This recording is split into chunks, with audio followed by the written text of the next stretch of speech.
Welcome to the Quad Chamber's Virtual Mayoral Candidate Forum, featuring Mr. Keith Amemiya and Mr. Rick Blangiardi. My name is Jason Ito, Chair of the Honolulu Japanese Chamber of Commerce. We have a really nice turnout of over 70 members today, so thank you very much for attending. I would like to recognize our Quad Chamber partners. First, Ms. Elvira Loh, President, Chinese Chamber of Commerce of Hawaii. Mr. Jeffrey Kuriyama, President, Filipino Chamber of Commerce of Hawaii. Ms. Gina Nakamura, President, Hawaii Korean Chamber of Commerce. And Mr. Wayne Ishikawa, President and CEO of the Honolulu Japanese Chamber of Commerce. Thank you for your partnership. If you're not a current member of a chamber, please consider joining one of our chambers. And now is also a great time to join the Japanese Chamber as we celebrate our 120th anniversary this year. I would like to thank our event chair, Peter Hamasaki, who is also chair of the Honolulu Japanese Chamber of Commerce's Government Affairs Committee. Thank you for collaborating with our Quad Chamber leaders to make today's forum possible. I especially want to thank our forum moderator, Ms. Annalisa Burgos. Annalisa is an anchor reporter for KITV Island News and Good Morning Hawaii Weekend Show. Before I turn it over to Annalisa, I want to thank Rick and Keith for your personal commitment and dedication to public service. On behalf of the Quad Chambers, good luck, and we wish the best to both of you. Thank you everyone for attending. Here's Annalisa. Thanks, Jason. Appreciate that introduction. Hey everyone, Annalisa Burgos here, and it's my honor to be moderating this discussion. I know these two candidates have had several forums and discussions over the last few weeks, months. So we're excited to see if there's some breaking news to come out of this discussion. Let's see, hopefully. But we are here to discuss the issues, some housekeeping issues for you to remind you about. Today it is being recorded, this discussion, and the recording will be made available after the forum. Everyone is on mute, so if you're tuning in, and the chat and the Q&A functions are not available, but the members of the Quad Chamber have submitted questions from the members, of course, in advance, and those are the questions that we are posing to the candidates. So let me begin first by introducing you to our two candidates in alphabetical order based on the bios that we have. Keith Amamiya, of course, served Oahu as a business executive, nonprofit leader, and lawyer over the last 30 years. He grew up in Hawaii Kai, where he played sports and went to public school through the 10th grade. And after his parents divorced, he lived with his maternal grandmother until his best friend's family adopted him into their home. And Keith paid his way through the University of Hawaii at Manoa. He went to UH Law School, and after 7 years as a litigator, Keith left law to become the executive director of the Hawaii High School Athletics Association at the age of 32. And as the head of high school sports, Keith took on several key issues, including equality among the big and small schools, between public and private schools, and the treatment of girls and boys sports. And during the 2009 state budget shortfall that brought furlough Fridays for schools and threatened to end all junior varsity sports at public high schools, Keith spearheaded the Save Our Sports campaign. And by rallying the community, building relationships, and raising over $1.5 million through a public-private effort, Keith has helped keep high school athletic programs afloat. Welcome, Keith. All right, next, of course, we have Rick Blangiardi. He grew up in a working-class Boston family and moved to Honolulu in 1965 when his dad was transferred to be a machinist at Pearl Harbor. Rick played football at the University of Hawaii Manoa, and after graduation, he spent 7 years as a college football coach. The last 5, of course, of those at UH. As a new young father, he made the financial decision to leave football in 1977 and began selling commercials for KGMB. And he found his calling in television, founded KHNL, brought live UH sports into living rooms statewide, and attracted attention from mainland broadcast corporations. And after successful assignments in Seattle, New York, San Francisco, and Los Angeles, Rick became president of Telemundo, America's second largest Hispanic network, even though he he doesn't speak Spanish. Found that interesting. Rick returned to Hawaii in 2002 to create Hawaii News Now, where he encouraged a culture of service and made community the foundation of his leadership. And he served on several nonprofit boards, president for the Aloha Council, Boy Scouts of America, chair of the Hawaii Chamber of Commerce, president of NACOA, trustee for the Hawaii Public Schools Foundation, board member for the YMCA of Honolulu, the American Red Cross, and the Hawaii Food Bank, and of course has earned numerous honors for his leadership and service to the community. Welcome, Rick. Thank you. All right, so after our intros, we will hear from each of our candidates. They have 3 minutes to share why they are running for mayor of our city and county, their goals, and of course, what makes them the best candidate. So let's begin with you, Mr. Amamiya. All right, well, thank you, Annalisa, and thank you to the rest of you for this opportunity to speak before all of you. You know, we're in an unprecedented situation with COVID-19, and so I hope everyone is staying safe, staying healthy, and doing the best they can under these circumstances. In terms of my background, I was born and raised on Oahu. I reside in Pauoa with my wife of 24 years, Bonnie, who's a chief financial officer, and we have a college-age son, Chris, who is in the middle of his college career. He goes to school in California, but he's taking the semester off to help my campaign and to hope in the hopes that his college opens up again in the spring and resumes classes on campus for the foreseeable future. So in terms of my background, I'm an attorney by trade, and as Annalisa mentioned, I'm known in large part for my background and tenure at the Hawaii High School Athletic Association. It was at that job that transformed me. It got me heavily involved and interested in public service. It's one of the main reasons I'm running for mayor today. And that's because I had the opportunity to visit every community across the state, including every community on Oahu. I got to visit all 95 public and private high schools across the state. And so I got to know communities very, very well. I got to meet many working class families. I got to meet thousands of student athletes. And what I quickly learned was that many working class families across Oahu were struggling to make ends meet. That was 20 years ago, and the case is unchanged today, and in fact might be even worse, especially because of COVID-19. It's those people that I'm fighting for, working hard for, and it's those people who I want to serve as mayor, especially our younger generations. We owe it to that younger generation to fight for them and do whatever we can so that they too can raise a family and afford to live here, just like many of us have enjoyed the opportunity to do so. In terms of the priorities as mayor, COVID-19 will likely still be a big crisis for all of us. And so I will help lead our city and our communities out of the COVID-19 crisis. 30 seconds. We need to build more affordable housing. We need to reduce homelessness, and we need to enact a climate action plan. My entire career has been based on working with communities, listening, learning, bringing people together to solve the many complex problems facing Oahu. I'll continue to do that as your mayor, and I'll continue to fight for all of you, and I look forward to the opportunity to serve our island. Thank you. Thank you, Mr. Amamiya. Let's turn it now to Mr. Blangiardi. Thank you, Annalisa. Let me first of all just include a couple of things that you didn't mention. I am married. My wife's name is Karen. I have 3 children, all grown, all of whom were born here, partially raised here. And I have my youngest son still with me. In fact, he's with me today. And I also want to say how pleased I am to be part of this forum with the Chamber. You mentioned in the introduction that I was chair of the Chamber of Commerce of Hawaii. And I'm really proud of that tenure there, but I also have been very involved with the Chamber and all of its activities for many years. And so just a lot of related activities, and I really welcome this opportunity to speak to this group especially. So when I made my decision last year to run for mayor, was actually a little bit before Christmas. It really was a referendum on leadership.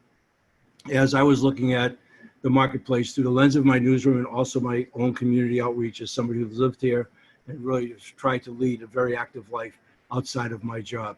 But Hawaii News Now afforded me a really good understanding of a lot of the major issues on a daily basis, if you will, and the things that we did. So as I looked at things that I thought were going to be probably the most challenging, and really what motivated me initially with homelessness, certainly the rail and all the uncertainty surrounding that, affordable housing have been something we've been talking through and dealing with from the standpoint of not only trying to avoid homelessness, but quite honestly, the lack of affordable housing and other issues like infrastructure, which is a big issue, and elder care. We have an aging population. Those were the classic talking points. So we announced in January and in February, I retired in January and February, we announced in March, we were shut down with COVID. And suddenly, over a period of time now, all these months, the economic recovery of Hawaii, of Oahu especially, is facing all of us. And so I would tell you that the daunting task, if you will, of balancing public health and safety in an economic recovery is a big order. It's a very big order. And we've seen how difficult it is now that we're already maybe in our 8th month of this. So the challenges are many in front of us. For me, this is going to be absolutely the biggest challenge of a lifetime. I want to stay true to my priorities. They're there. They've been amplified by COVID, but everything that we can possibly do right now on a going forward basis is going to have to be to mitigate the challenges and the suffering that we're seeing right now with our residents and, quite honestly, our businesses and everything else in between. So I feel like my life's work, especially all the years I spent here in Hawaii, as you said, since 1965, the things I've done throughout my broadcast career and even coaching has been in service to Hawaii. And so now I step up to this now in this challenge. Really looking forward to making a difference as our next mayor. Thank you. Thank you so much, Mr. Blangiardi. Now it's time for our question and answer portion. Each question will be addressed to both candidates, who will each have 2 minutes to respond. And candidates, you will be again alerted when 30 seconds are left. There will be no rebuttals. And we'll start the first question with Mr. Blangiardi, and then after that, we will alternate the order of responses. And of course, you both touched on this, and it's the biggest issue facing us now, the coronavirus. And both of you know that I am a journalist, and part of my job is to talk to all facets of the population about their reaction to how our response has been. The state and the city's handling has received so much criticism. Many citizens are categorizing it as a failure of leadership, in particular with stay-at-home orders and our restrictions and how long this has been drawn out, especially for our businesses. Our chambers know this very well. So do you agree with that sentiment? What were the strengths that you see, or any weaknesses, and what would you have done differently? Well, that's a good question. So let me just state first that for the vast majority of us, this pandemic is unprecedented in our lifetimes, and have largely resisted criticizing our elected and appointed officials for the response to COVID-19. Now, I think we all benefit from the luxury of hindsight and the information we've learned along the way. So with that in mind, I offer my comments as constructive criticism, acknowledging that it's much easier to look back than actually having to react to a crisis. From a strength standpoint, I think both the city and state were quick to exercise their authority under law to declare an emergency or disaster in light of the COVID-19 pandemic. And both the city and state took immediate steps to put the public health, welfare, and safety of the residents of the city and state first. And also, both the city and state recognized that even in an emergency and crisis environment, not everyone needed to be treated exactly the same. And also, both the city and state did their best to exempt certain professions and activities, most commonly referred to as essential businesses, operations, and government functions, so that the public could continue to expect continuity of core services, government operations, and essential activities. So in essence, to the extent possible within a pandemic, they kept our economy operating as safely as possible. So we did not have a full shutdown of our government, infrastructure, and services, and I commend them for that. But with respect to what could have been done better, we all know now that we should have been testing and contact tracing more robustly earlier in the pandemic. We know now that better coordination between the state and county would have avoided some of the confusion that resulted from inconsistent orders and proclamations. And we know now that there's always an opportunity to communicate better and more fully via many different avenues.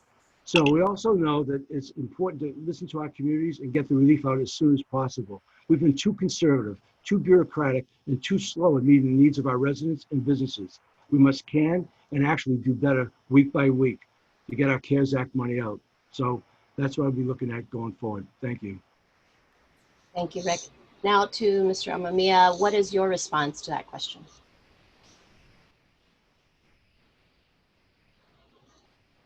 Are you there? I think you have to unmute yourself. Sorry about that. That's okay. Go ahead. All right. So as others have mentioned, this is an unprecedented situation. So there was really no roadmap for the state or city as to how to handle the response to the COVID-19 pandemic. Now, with respect to the first stay-at-home order, I think that government did okay. But since that time, probably not so good. And there were a lot of things in hindsight that could have and should have been done better. First, much more testing, contact tracing, and isolation and quarantining as necessary. It was clear that we weren't prepared for the surge in COVID-19 cases. We let our guard down, and that's government's job to make sure that we keep the cases down. And that was one of the missteps or failures of government early on. There also could have been better communication by both the state and the city, and between the state and the city. I think a lot of us were confused about what we could and couldn't do. We were confused about how long more we were going to be in this stay-at-home order status. It's very difficult for businesses and restaurants to prepare without much notice. You can't just open a restaurant with 24 hours notice. You cannot shut down a restaurant with just 24 hours notice. There's inventory that you need to get rid of. There's inventory you need to purchase if you're going to reopen your restaurant. You need to make sure you have a workforce. So that could have been done better as well. I also would have relied much more on data and science and the advice of medical experts on how to handle the pandemic, and give us much more structure and guidelines as to when we can come out of the latest stay-at-home order.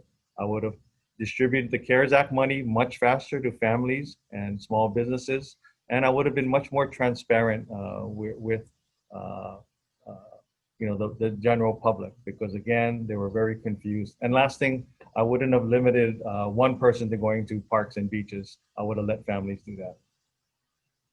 Thank you. Thank you, Mr. Amamiya, for that. And going off of that, the economy. Now that we have so many people out of work, what can you do to help stimulate the economy? You've both spoken about diversification. Which industries in particular can you expand on? Would you focus on to revive the economy? And what new ideas would you offer that's different from previous administrations? Mr. Amamiya.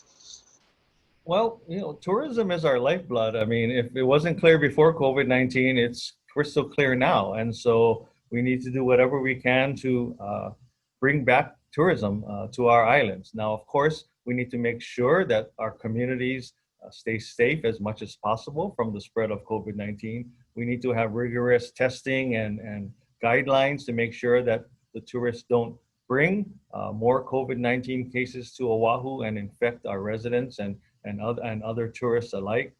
But it's clear that tourism is important to us. Now, whether we return to 10 million tourists a year that have been coming to our entire state, probably not.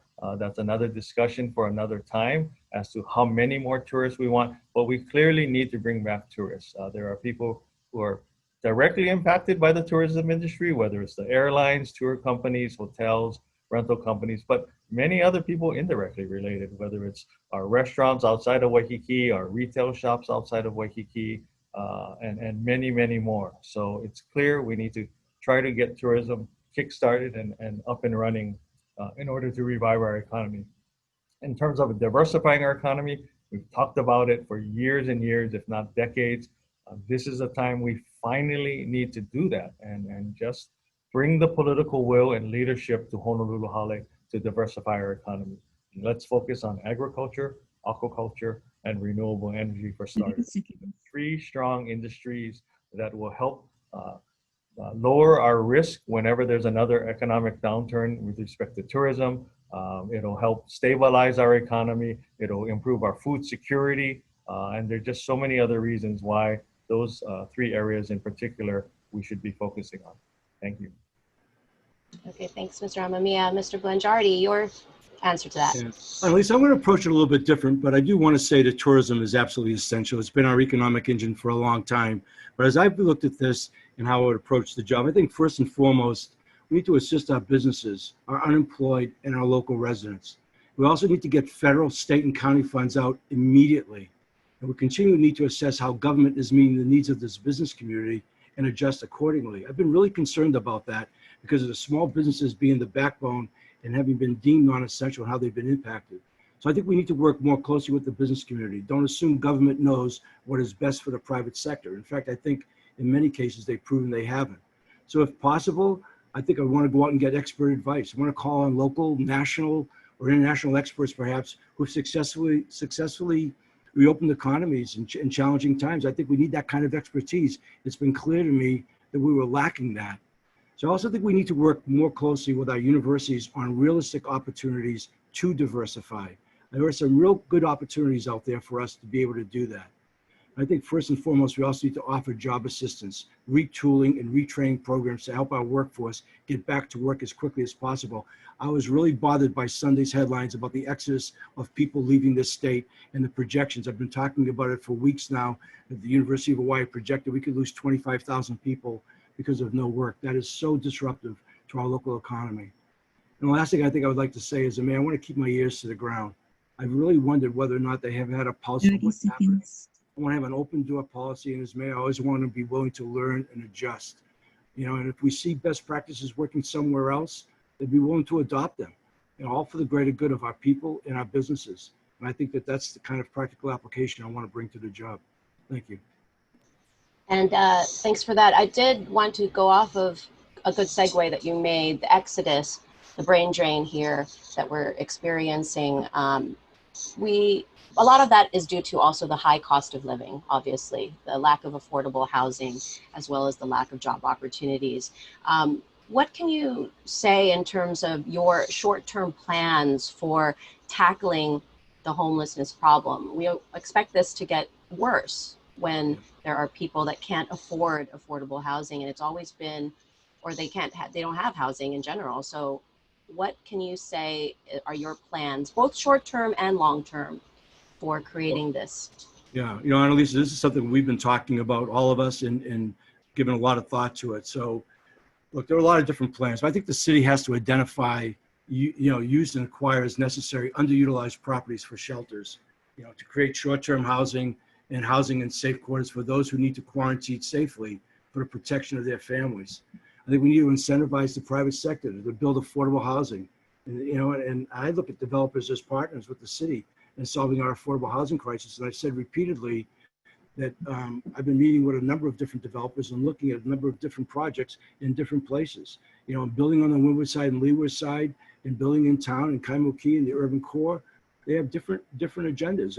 I've talked publicly about the fact that I've really liked a plan and a program, Bill 7, that was approved by the City Council of Universities and signed by the mayor, that has an opportunity to deal with some of the 7,000 parcels that are identified.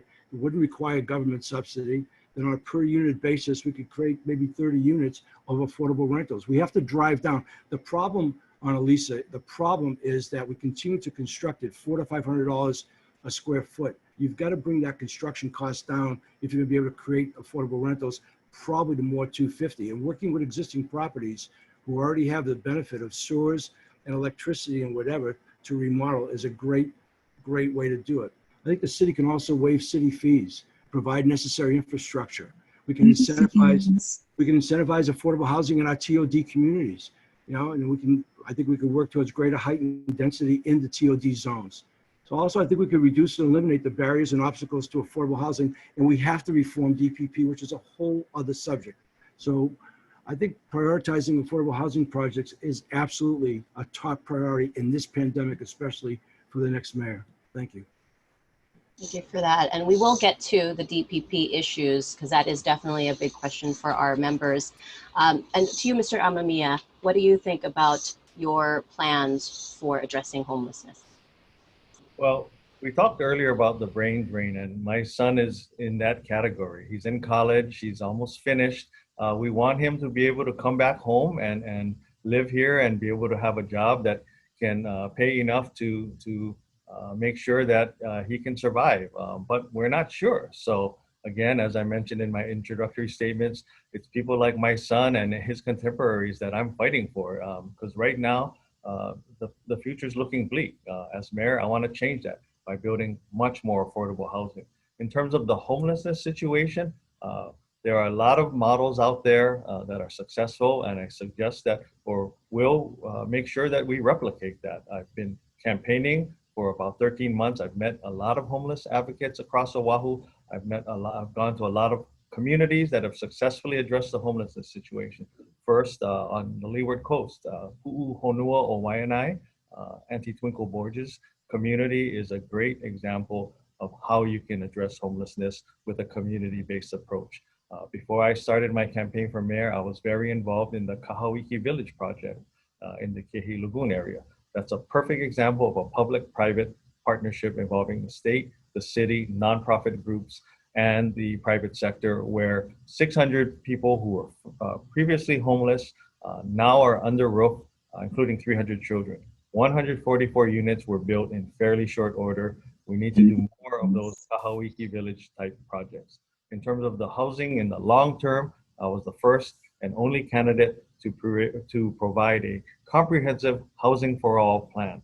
It seeks to drastically address the 22,000 unit shortage of housing here on Oahu through 3 areas.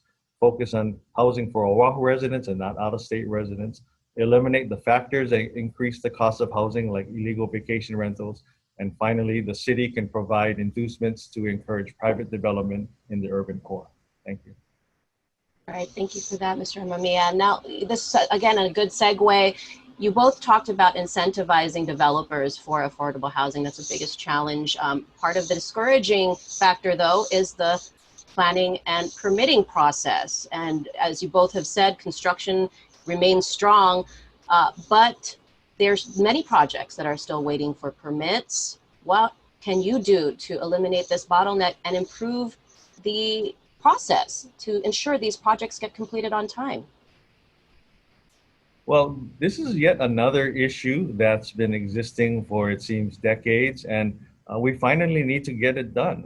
Everyone knows the problems, everyone has solutions. In fact, there was an audit, a comprehensive audit that was released, a report earlier this year in January that details all the issues in DPP and how to solve it. So what does it take? It's going to require political will. It's going to require bold, dynamic, new leadership, which I will bring to Honolulu Hale in several aspects, including fixing DPP. DPP has great people who are trying their best, but we need to help them. First of all, we need to provide more personnel. They're understaffed. We need to provide more people to help process the permits so that they can get out there and be approved much quicker, so construction can proceed on the various projects waiting for their permits.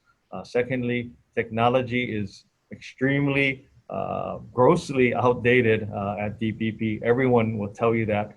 Let's upgrade the technology so that, again, we can process the permits much faster. Last, the DPP needs to process permits faster, it needs to approve the permits faster. Let's not get bogged down in every single technical detail. Let's streamline the process, make it more efficient, and let's focus more on the tail end of the project. And that's inspection and enforcement. Let's increase the building inspectors and others who are tasked with making sure that the permit is being complied with and that the application and the applicants are following the rules. But let's not bog down the construction.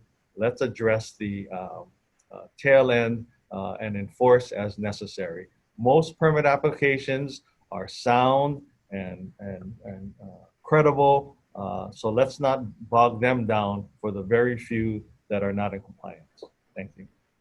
Right, thank you. And Mr. Blangiardi, to you, what, as he's mentioned, so much of this has been discussed in the past with previous administrations. What would you bring to really bring bold change to DPP? Well, we've had the benefit, of the city audit, which really, if you look at the findings that were presented to the mayor on January 3rd, they're pretty extensive. And Keith has just outlined some of them. But I would say that despite the fact that the construction business has been able to remain relatively strong, through this pandemic, we absolutely need the construction sector going forward and be able to facilitate a lot more building. So what is right in front of us is that we need to completely reform DPP. And I will tell you, it's going to be a top priority, but it's not going to get fixed in the first 100 days. It's going to be a real challenge for us. But we can use the city January audit, 2020 audit, as a roadmap for working with it to make our system for the taxpayers, business community, and our economy work.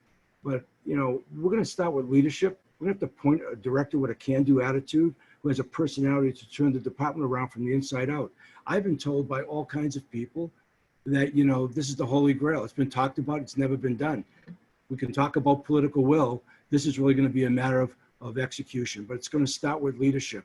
I also believe there are many good people in the DPP, but they need a change agent to lead them to collective solutions. I've always believed that so much is tied to leadership of a department.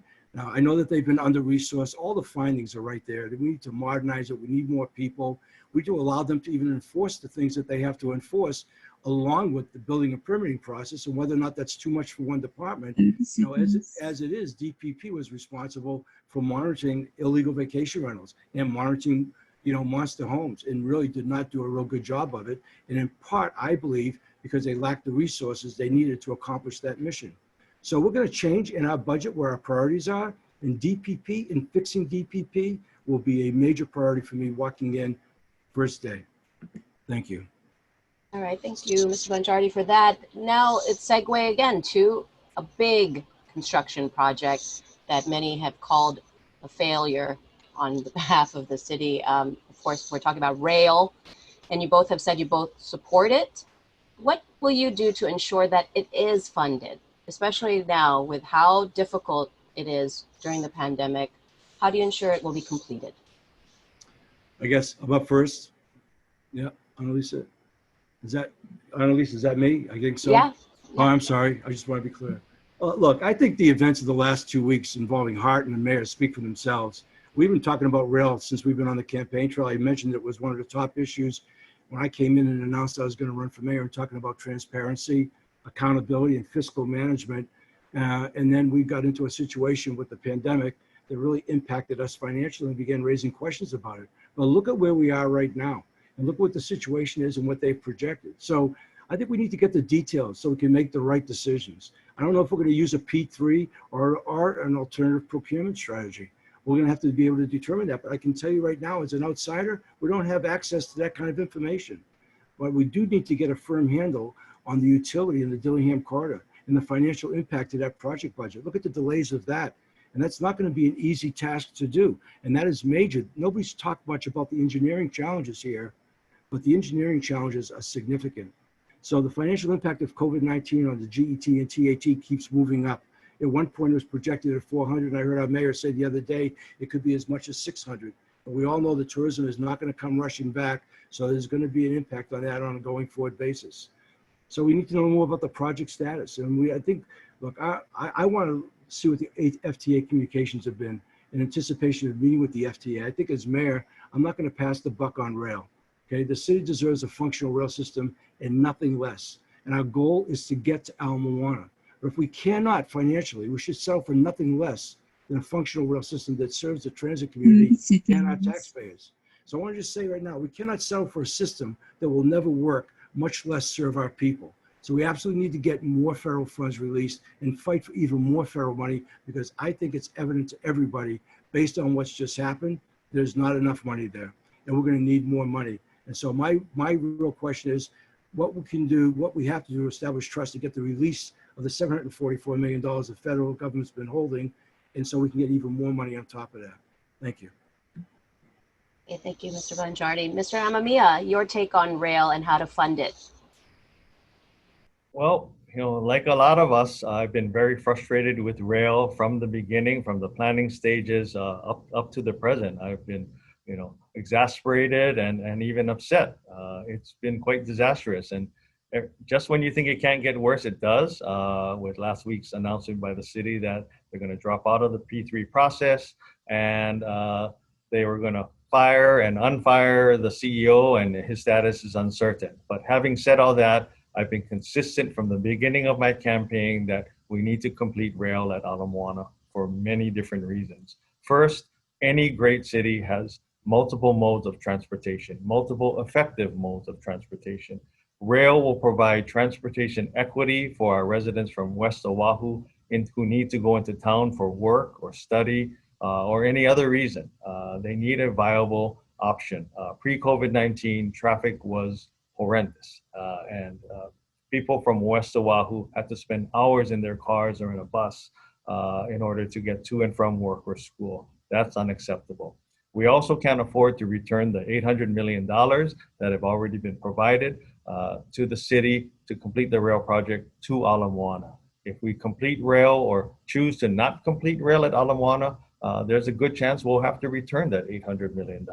There's also a good chance we'll need a new environmental impact statement if we don't complete rail all the way to Ala Moana as planned. 30 seconds. We also need the $744 million in federal subsidies that are promised to us by the federal government if we complete rail to Ala Moana.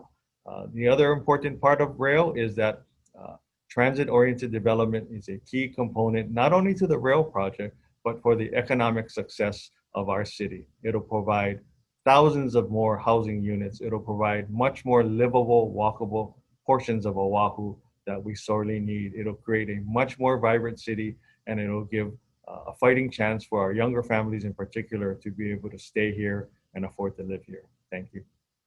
I'm glad you mentioned that, Mr. Amamiya, because I personally have lived in New York and Singapore that have excellent rail systems, and also LA, which had a very struggling time building their rail system. So you did mention the TODs, and that is a key part of this, in terms of using those zoning rules to increase the density and stimulate some development in the urban core, which we desperately need. So what are your thoughts about rezoning certain plots there? You mentioned, you addressed it briefly, but also workforce housing, and also perhaps changing single family residential zoning to allow for more density.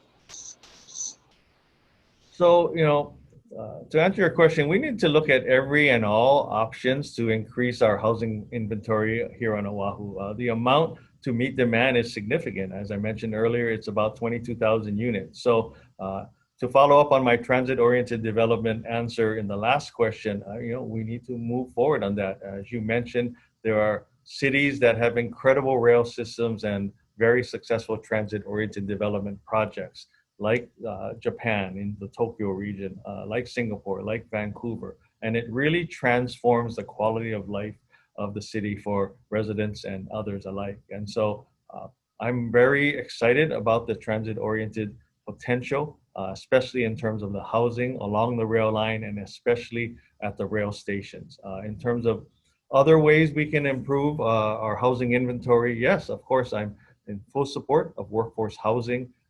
It can be done very successfully. There's a huge demand for families who want to live in town but can't afford a home, but will gladly settle for a condominium to avoid the long commutes and traffic that they're currently facing by living outside of urban Honolulu.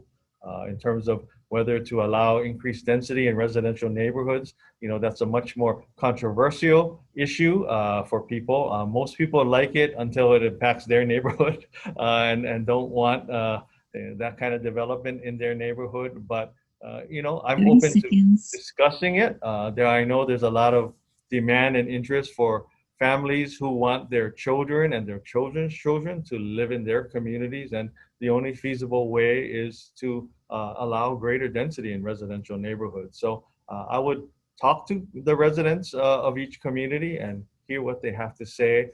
But bottom line, let's focus on housing in the urban core for the most part, especially along the rail line via transit-oriented development.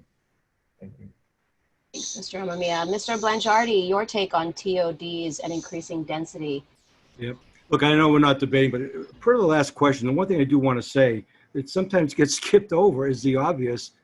All the merits of rail and TOD and everything else about that plan, which was absolutely brilliant, absolutely essential for the future of Hawaii, has also now just been interrupted with a global pandemic that's really brought in this place to a different place. So my concerns become, on the financial part of it. I think those are right concerns to raise on our ability to find those monies, especially given the fact that we're over budget and the feds are holding back on us.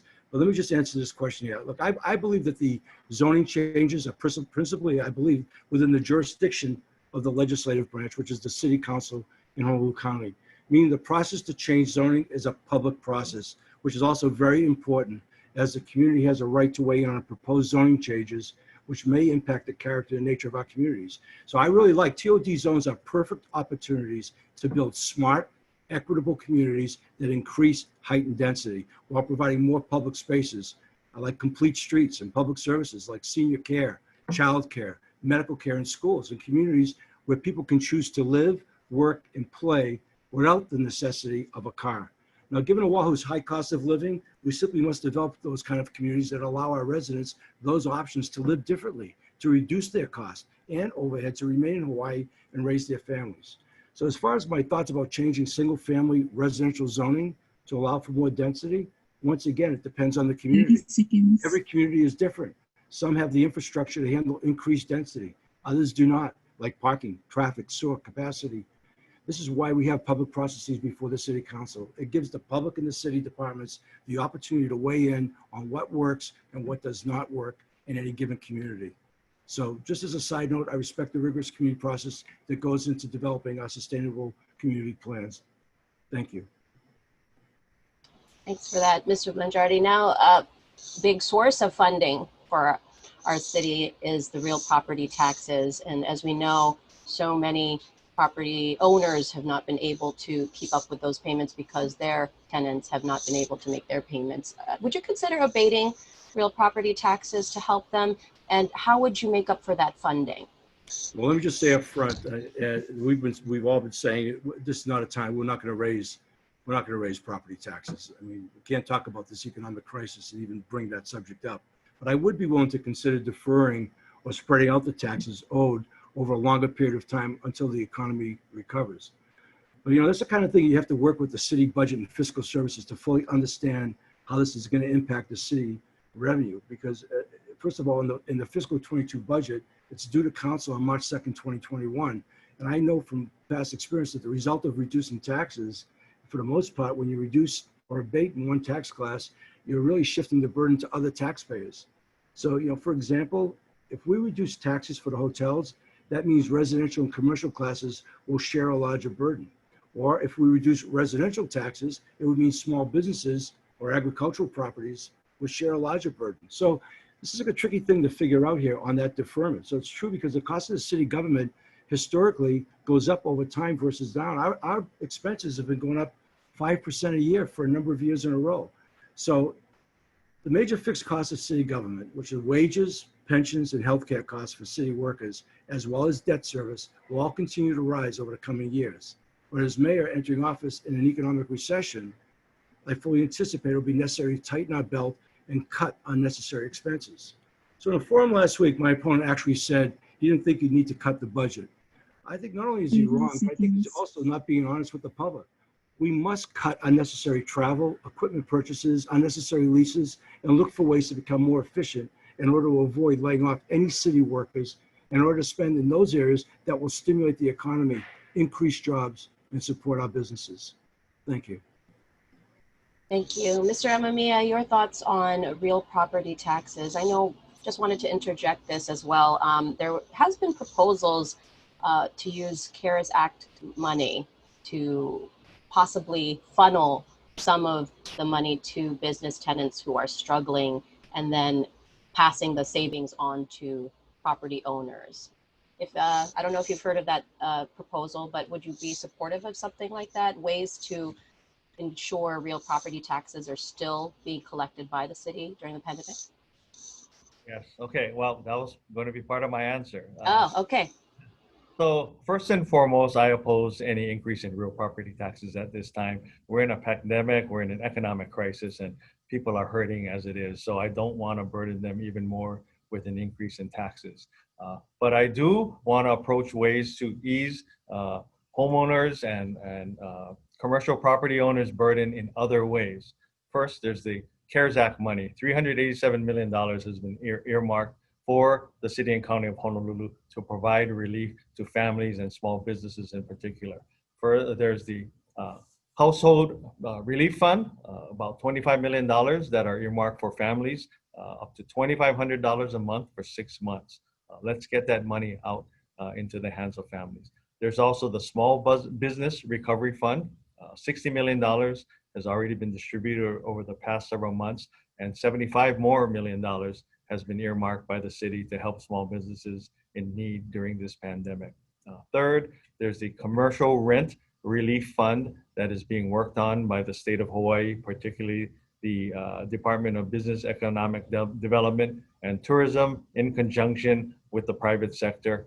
That's yet another area that can provide relief to business owners in particular. So there's a lot of other ways that we can help provide relief to families and small businesses in particular that I want to explore. 30 seconds. In the long run, I want to work on transit-oriented development. That is a huge opportunity to provide billions of dollars in construction projects for our construction industry, our building industry. It also provides an opportunity to build the real property tax base for the city and county of Honolulu on an annual business basis, to the tune of hundreds of millions of dollars in increased real property tax revenue based on the transit-oriented development construction that is in the works for the next couple of decades. Thank you. Okay, and going off of what Mr. Blangiardi said earlier about the need to budget, balance the budget, especially with decreased revenues coming in, but a greater need for social services, which ones do you feel you can cut in order to ensure our budget is balanced? Well, again, in a crisis, if anything, government needs to step up its services, not retreat, because that's when people need government services the most. The city budget is relatively lean. There's not a lot of fat to cut. Now, obviously, let's look at ways to make the city government more efficient from a cost standpoint. Let's also look at ways to minimize the impact on the existing employees. There's approximately 1,700 vacancies in the city government workforce of 10,000 total.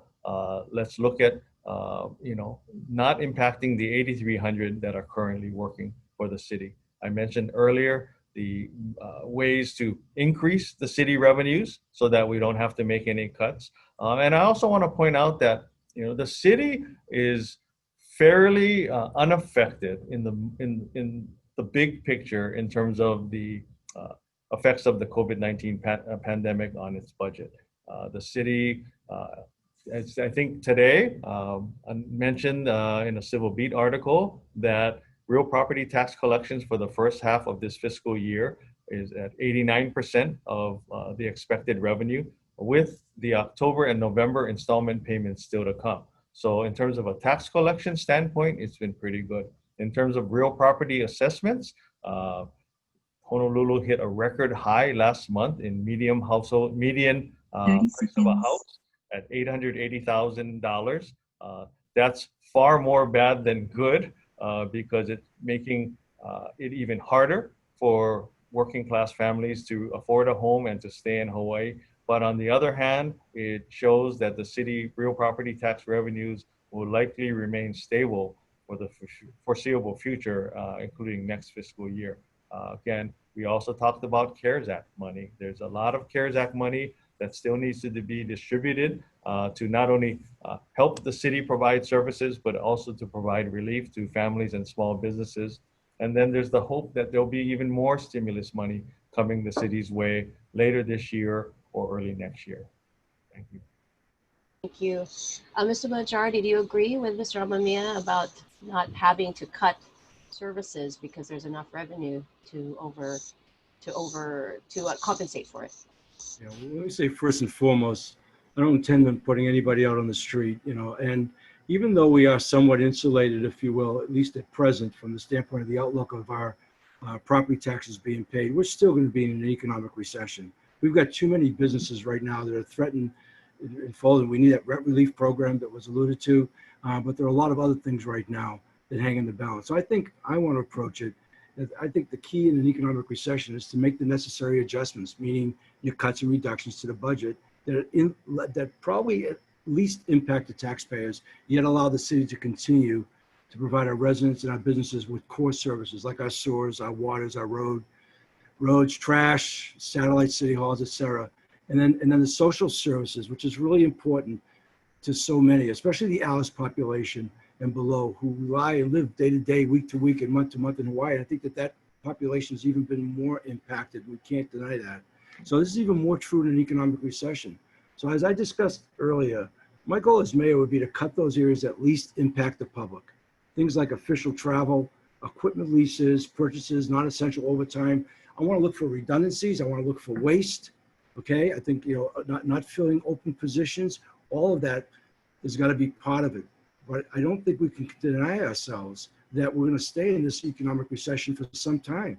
2008, we lost 1,600 businesses, and the experts will tell you we didn't climb out of that until 2015, 7 years later.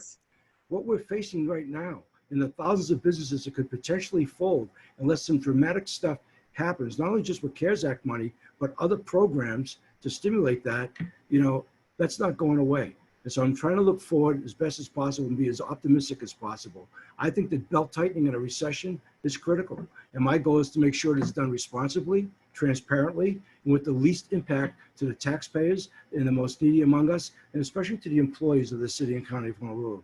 Thank you. Thank you. Let's talk about hotels now. Hotel property taxes have increased 12% in the last 5 years, but the property valuations have actually increased 65%. So we know that tourism is a driver here for us on Oahu, but how do you intend to help those businesses manage the burden if the pricing levels go up and beyond what can be afforded by customers? But Annalisa, afforded by who? I didn't hear the last part of your question. Can be afforded by its customers for the hotels. Well, look, as mayor, I want to work with the tourism industry to see how the city can help them not only recover. Look, they've had no money since March, but come out stronger in the end. I mean, Hawaii's beauty is iconic. It's global. I think we've got some real potential with leisure travel versus business travel in the mainland. I think, there's a lot of pent up desire. So, as I said earlier, tourism has long been the economic engine driving Hawaii and especially Oahu's economy. So, in 2019, the published figures were 216,000 jobs and almost 18 billion, 17.8 revenue, which actually provided us 2 billion in taxes. And so I've been meeting with the hotel industry, and that's why I told them I would meet with them at the start of my term to review their real property tax history. I made a statement in one of our forums that we did about I would go to these multinational hotels, and boom, I heard from so many of them, found myself in Waikiki listening to these hoteliers telling me their woes. And this is long ago now, it wasn't even closed as long as possible, on what they were facing as far as being over leveraged. We had 17 hotels change hands in the last couple of years at really high premiums, high multiples, and with no money coming in. That's tough. That's why so many of them are going to remain closed. So, I want to focus on the quality versus quantity tourism model. I think there's a lot to be said for that. I want the city to do everything it can to be part of the solution. And at the end of the day, administering our city's real property tax system is about fairness, transparency, and accountability. So I think the hotel valuations are going to go up. It means that the property is worth more, and we'll see who ends up buying it. There's a real pent-up international marketplace. But I just, I think that they can pay their fair share, but I want to be really careful as to how we impact our local residents. Thank you. Thank you, Mr. Blangiardi. Mr. Amamiya, your take on hotel property taxes and valuations. Well, they're struggling as much as, if not more than anyone else. Obviously, tourism has basically come to a standstill over the last 7 or 8 months or so. And so if they need relief from real property taxes, we need to at least be open and consider it, as the mayor and my administration. We certainly don't want hotels to fail for a lot of reasons, especially because they're a huge source of employment for a big chunk of our population here on Oahu. I want to make sure that our residents are able to get back to work as soon as possible and gain a paycheck or earn a paycheck, which many of them haven't been able to do for a long time. But I also want to make sure that they come back to a safe working environment as well.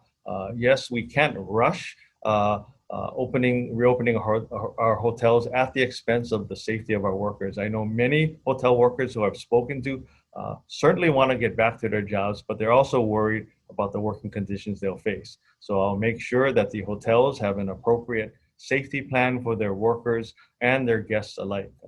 We need to make sure that there's proper PPE for our hotel workers. We need to make sure there's proper safeguards around the hotels, whether it's sufficient hand sanitizing stations, whether it's plexiglass at the front desk to avoid transmission between the employees and the hotel guests and vice versa. So again, I'm in favor of looking at relief where appropriate for these hotels, but I'm also in favor of looking at other ways to help them, whether that's providing federal stimulus money that's available and the city is allowed to provide the hotels and other types of measures that will help ease their burden in the short term during this crisis. Thank you.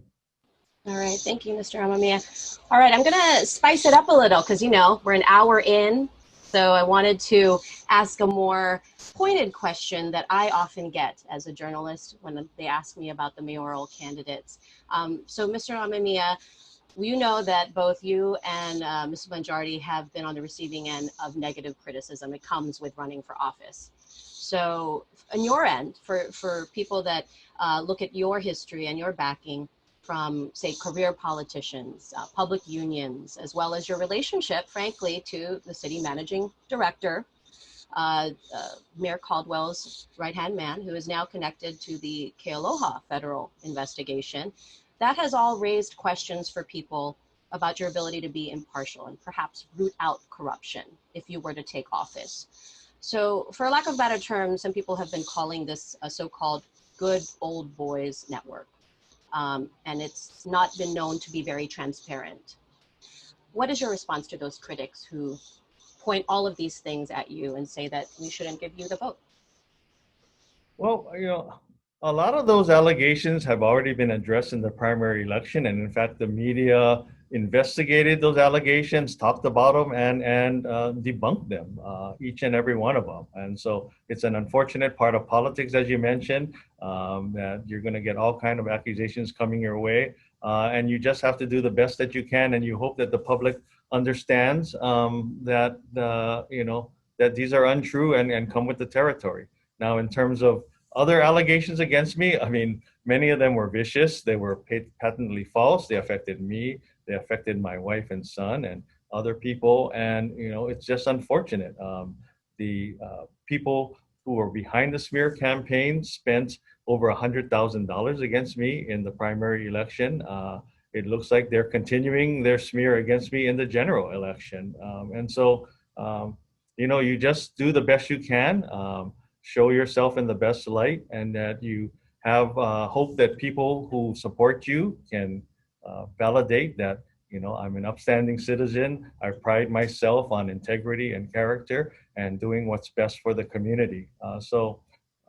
Again, I wish it didn't exist. It takes away from the merits of the campaign, the merits of the issues. We're in the middle of a pandemic, and I wish we could just focus on the issues at hand and not have to deal with, the pilau politics that have been taking place,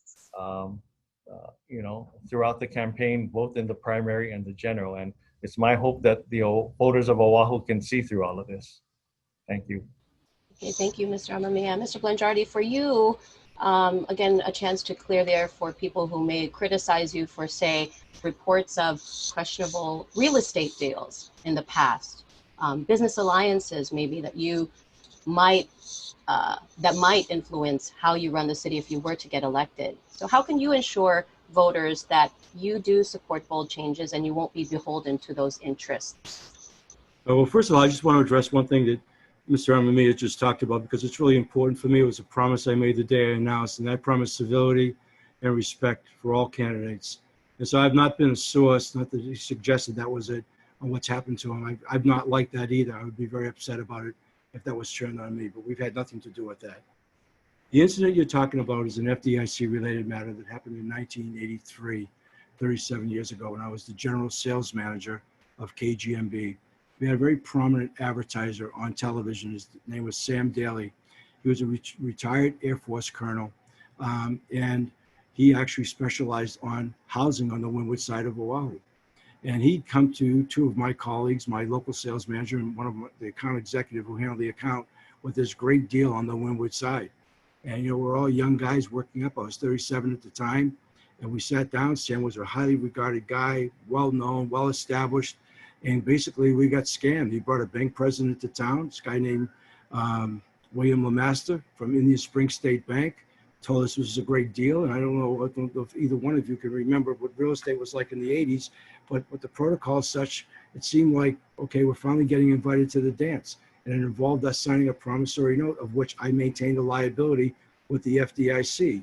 But as it turns out, these guys were part of a really big racketeering deal, which is about RICO.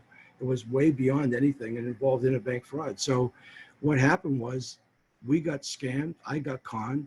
I ended up becoming, you know, a witness for the Federal Bureau of Investigation, the FBI. I spent 2 weeks back in Kansas putting these guys in jail.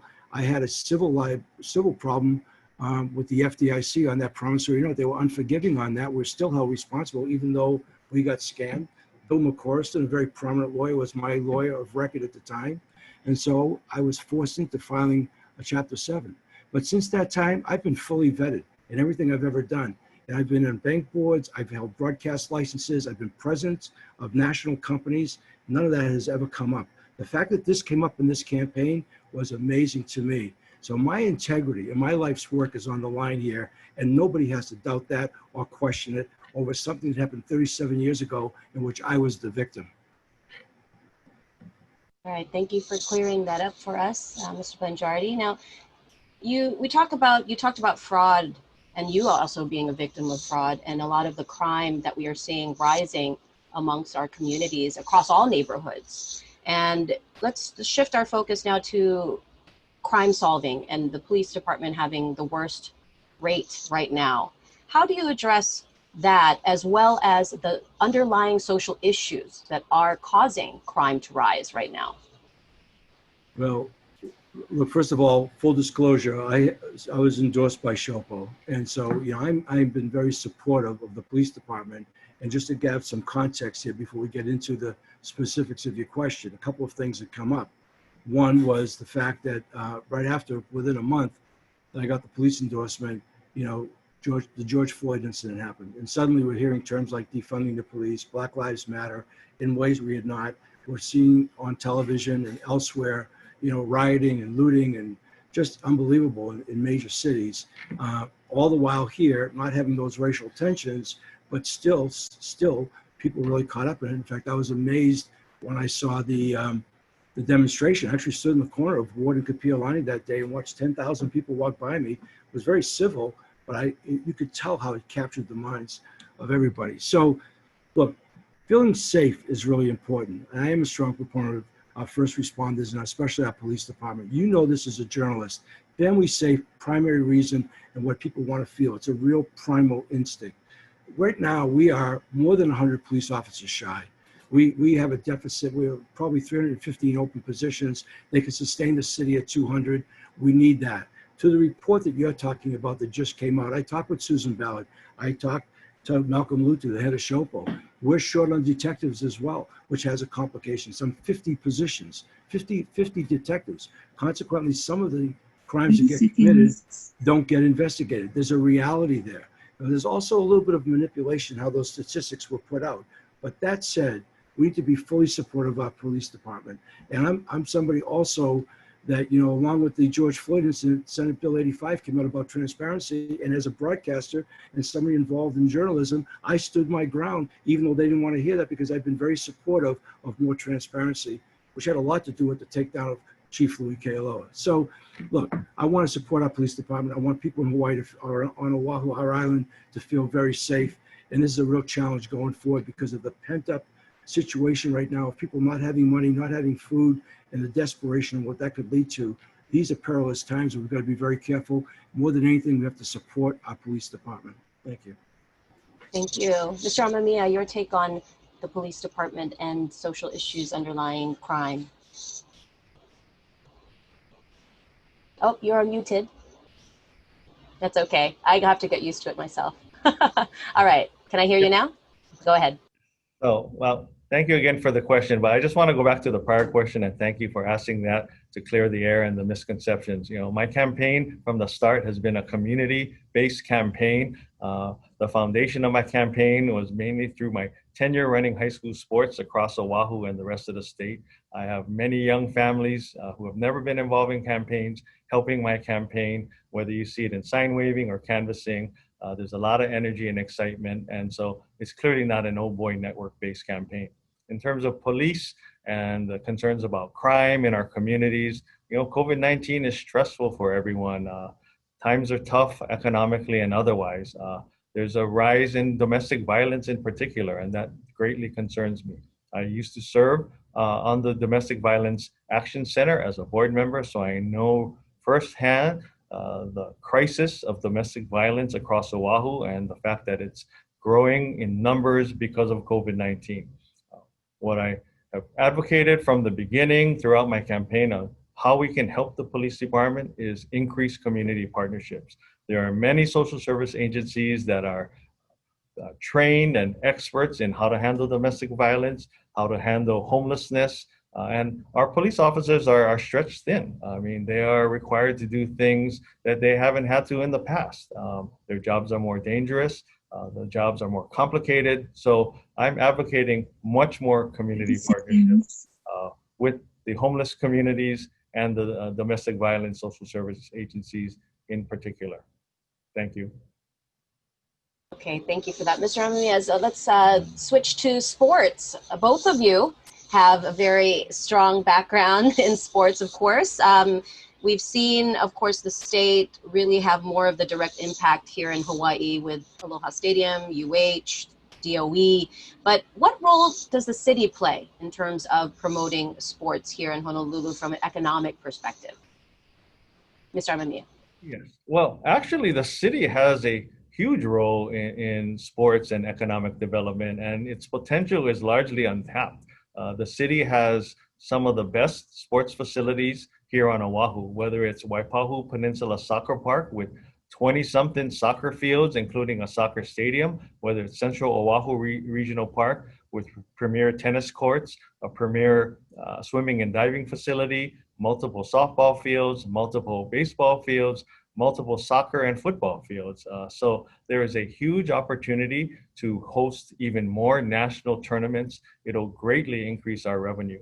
My son played baseball from an early age all the way through high school. We've been to mainland tournaments across the country, and the economic boon is substantial. So let's market Oahu better. Let's promote our city facilities.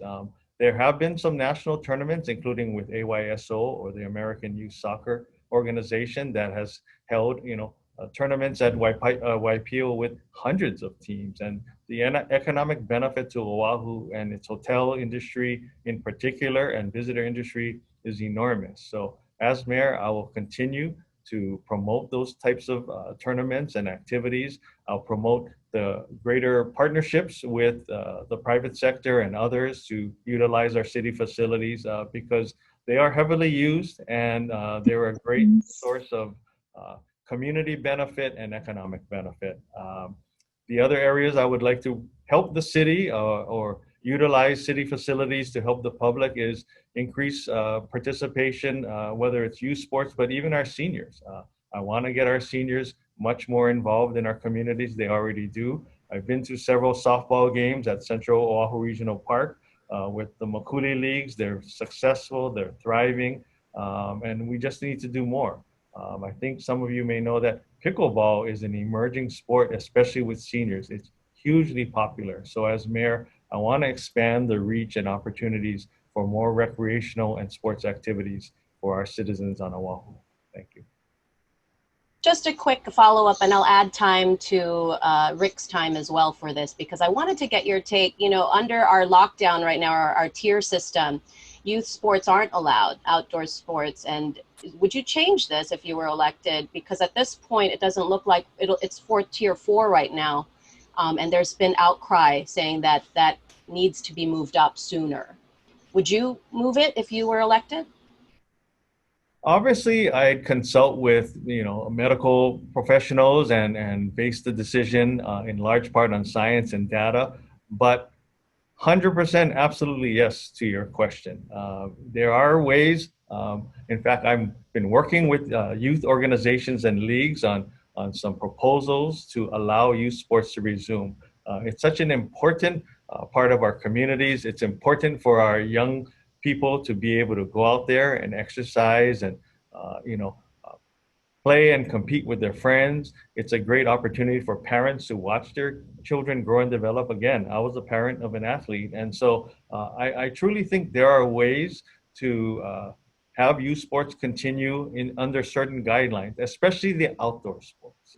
If you properly space people and sports that don't involve actual physical contact, like football, for example, baseball, softball, and some of the other sports.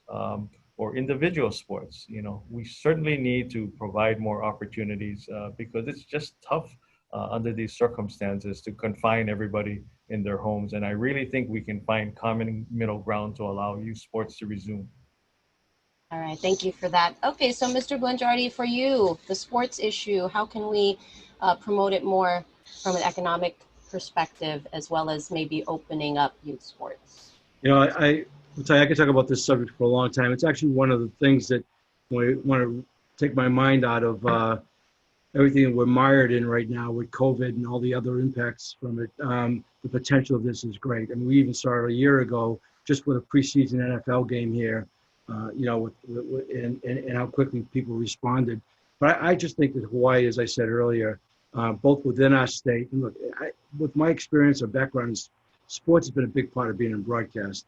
So, but local sports has been especially good, and it has especially an special appeal, if you will. I mean, we saw that back. I actually saw that in the 70s when I was working at KGMB, and when the Wahine in '79 went to Carbondale to play for a national championship.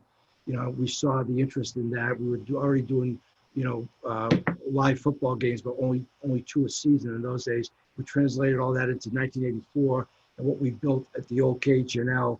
And we're doing 100 sporting events a year because we understood the appeal of our local sports from the northern tip of Kauai to the southern tip of Hawaii Island. And that's never really waned, I think, in local sports. So I think there's that element. But I think we also have an exportable product. I mean, one of the things that we know that we have well-known sports leaders here in Hawaii in golf, football, baseball, surfing, softball, tennis. I mean, we skateboarding, windsurfing. I mean, we have people here who have relationships and credibility all over the mainland and really, quite honestly, the rest of the world. And I think we need to leverage those relationships. I know the appeal of things. We put the Hokulea Homecoming, which is not a sport per se, on Facebook Live and had over 2 million people watch that event. Hawaii's appeal, I said earlier about our as a tourist destination, is global. It's iconic. There are so many things that are magical. And so from that standpoint, I think we can start to leverage those relationships and really try to make some of this happen.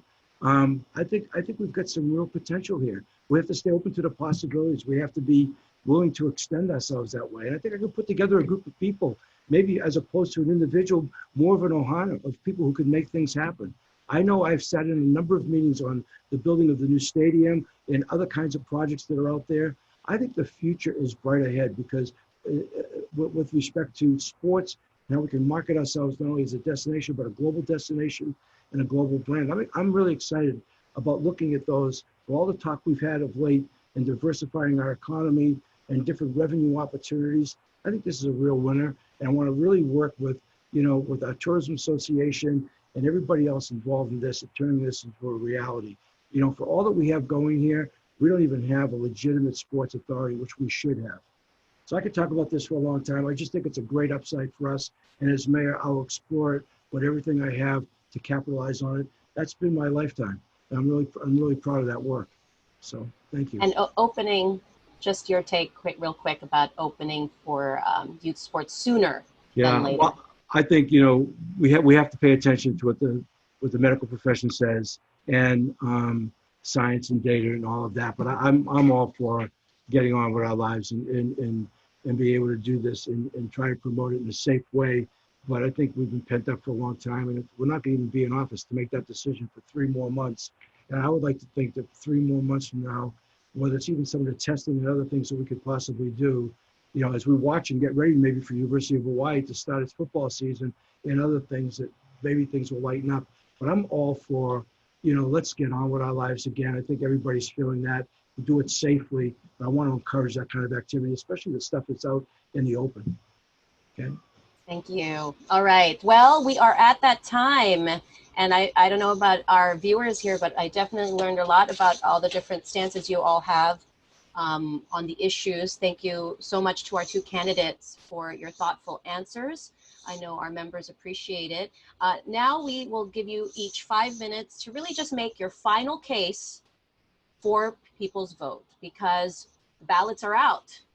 They're going to be voting soon. So Mr. Amamiya, let's go ahead and get your closing remarks first. Well, Annalisa, I want to thank you again and the rest of the 4 chambers for this opportunity to speak before all of you today.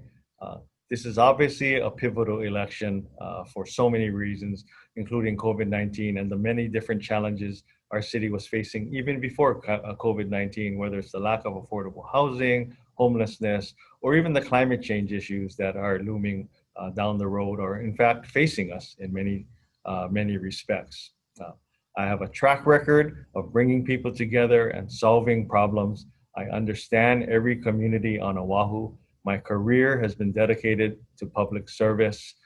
I'm committed to doing whatever I can to make Oahu better and stronger than ever. I truly believe that if we all work together like we have done in the past with crises in the past, we can and will get out of this economic challenge. I thank you again for the opportunity. I humbly ask everyone for their support and their vote on November 3rd or sooner, as you mentioned, as some people already have their ballots. So thank you again. Aloha and mahalo. Mahalo. Mr. Blangiardi, your closing remarks. Well, I must admit, 5 minutes to talk about yourself is a long time. Okay, and I'm not going to do that, but I also want to start off by thanking the chambers for your coming together and giving us both an opportunity to speak with you. It is a pivotal year. It's a very important election. I don't think there's been a mayor in our history, despite the fact that historically we've had, you know, our country's had challenging times, but anybody walking into Honolulu Hale facing what we'll be facing. So I would tell you, I believe in my heart, this is more a question of what is needed.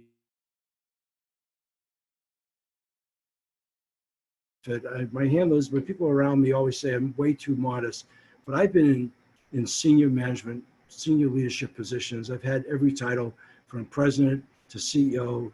I purposely kept my title down to general manager at Hawaii News Now, but I can tell you, when you're in the senior position, when you're in that lead position, it is very different than even being a number 2. You know, the accountability that you hold to your stockholders, your shareholders, your owners, to your employees.